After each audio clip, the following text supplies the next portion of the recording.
pessoal, aqui é Rafaela Schiavo do Mater Online e hoje nós estamos com uma convidada super especial, a Sandra Moura. Gratidão, Sandra, por ter aceitado o convite de Mater Online para falar aqui conosco a respeito de um assunto super importante, né? E que eu tenho recebido assim muitas mensagens de pessoas pedindo para que a gente converse um pouco mais sobre as questões do luto materno. A Sandra Moura, ela é especialista em tanatologia e também com extensão em perdas e lutos. Sandra, gratidão por estar aqui com a gente hoje. E eu gostaria que você falasse primeiro aqui pra gente o que é a tanatologia. Olá, é um prazer estar participando com você e poder falar de um tema considerado tabu, não é? Porque é a morte. E a tanatologia é isso, é o estudo da morte. Em todos os seus contextos históricos, culturais, né? Tudo que envolve a morte, essa terminalidade, esse tema tão difícil de ser tratado, é a tanatologia. Legal. Certo. E Sandra, conta um pouquinho pra gente aí sobre a sua experiência, então, a respeito, né, do evento Morte e Maternidade. Então, eu sou psicóloga clínica e perinatal e meu início de atuação foi com a tanatologia para atendimento para enlutados. A partir desse meu trabalho com morte, me veio o desejo de trabalhar com maternidade, por perceber e querer compreender um pouco mais sobre esse vínculo tão estreito e tão difícil de ser elaborado, o luto de uma mãe que perde o filho, ou a depender da relação do filho com a mãe também é um luto difícil de ser elaborado. Então, a partir disso, eu mergulhei nos estudos da maternidade. E aí, tratando de lutos e perdas e morte nesse contexto, eu adentrei na questão do luto perinatal, que é o luto em torno do nascimento, sem desconsiderar o luto parental, que é o luto dessa mãe que já perde o filho com aí uma história de vida, né, que é uma perda de uma mãe tardia, digamos assim. Certo. E Sandra, conta um pouquinho pra gente como é que a sociedade enxerga a vivência do luto de uma mulher que perde o seu bebê ainda na gestação. Pois é, Rafaela. O luto, de acordo com Freud, é um rompimento de vínculos com o objeto. Então, pressupõe que existiu uma relação com esse objeto, existiu uma história aí. Quando a gente fala desse luto materno, de um luto por perda gestacional ou neonatal, ou por um aborto espontâneo no início da gestação, a gente fala de um luto interditado pela sociedade. E por quê?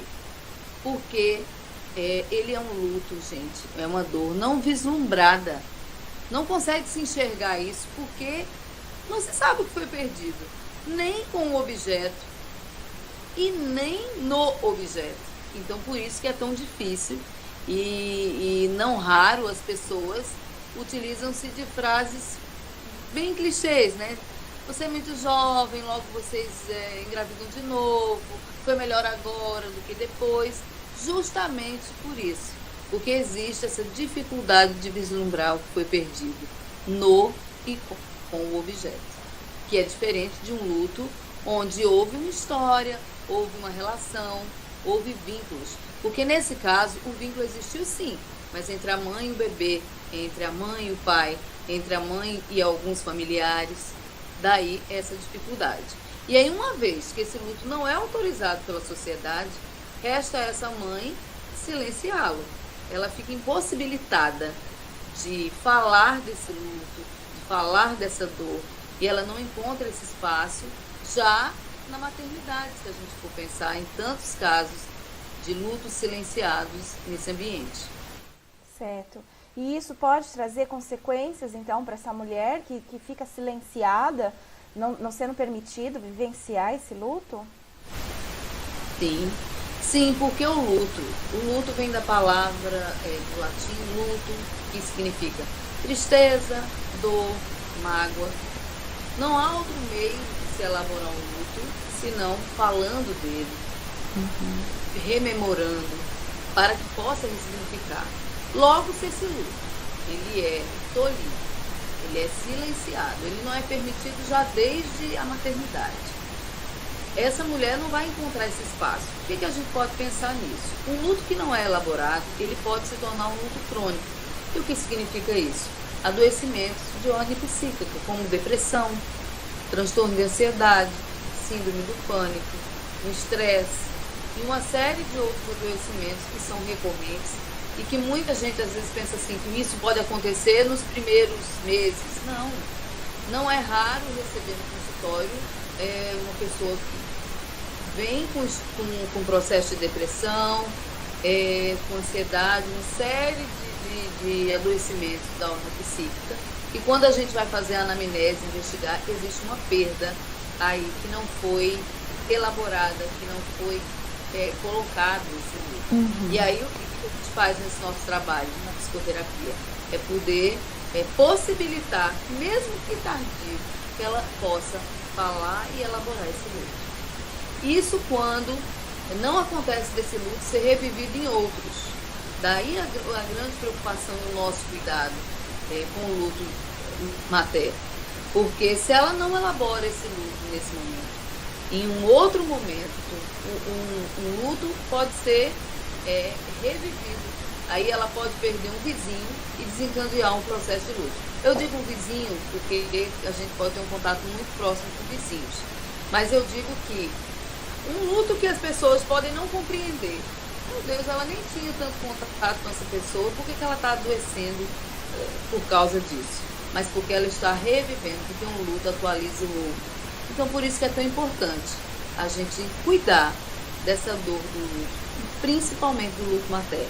E como é que a gente faz isso? Autorizando. Perfeito. Autorizando o luto. Perfeito. E é possível medir a dor de uma mulher quando perde um bebê? Não.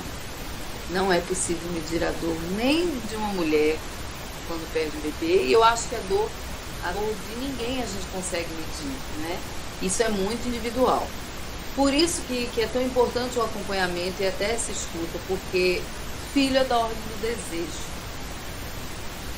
Então, como é que essa criança foi concebida? Foi desejada? Foi planejada? Qual era o contexto atual da família, inclusive financeiro? É preciso se detalhar uma série de questões nessa história para que a gente possa compreender o tamanho da dor dessa mãe.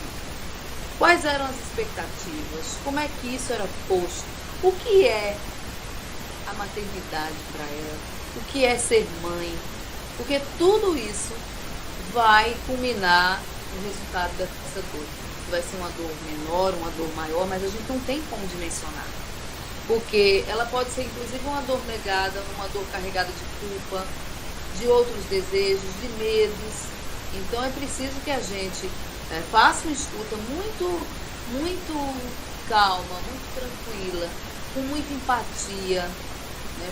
Porque somos psicólogos, a gente precisa ser técnico, sim, mas para cada dose de técnica a gente precisa de 2 de afeto para o atendimento e o acolhimento dessas mães. Então, cuidado enquanto profissional a gente precisa ter. Perfeito, Sandra. Gratidão pela sua entrevista maravilhosa, que vai ajudar muitos psicólogos que seguem Mater Online aí, que tem muita gente querendo saber sobre luto, e as suas explicações foram maravilhosas. Eu queria que você pudesse deixar qualquer contato, e-mail, telefone, Instagram seu, para aquelas pessoas que se interessarem poderem entrar em contato com você. Tá ótimo. Eu que agradeço o espaço. Eu acho que morte precisa ser falada, precisa ser dita para que deixe de ser tabu. A gente precisa ter uma educação para a morte, como a gente tem uma educação para a vida. Porque é compreendendo a morte que a gente vai suportar a vida, como já dizia Freud, não é? E então, minha rede social é @psicóloga Sandra Moura. Você pode entrar em contato comigo pelo direct, pode também pelo telefone 81 9665 2960, que também é o WhatsApp.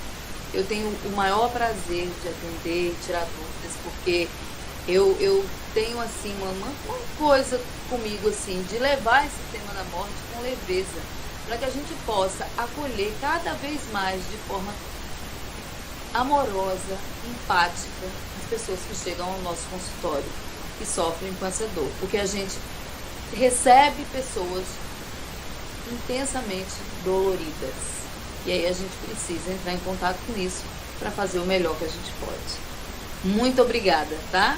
Nós que agradecemos, eu que agradeço muito, Sandra. Um beijo para todo mundo. Até a próxima.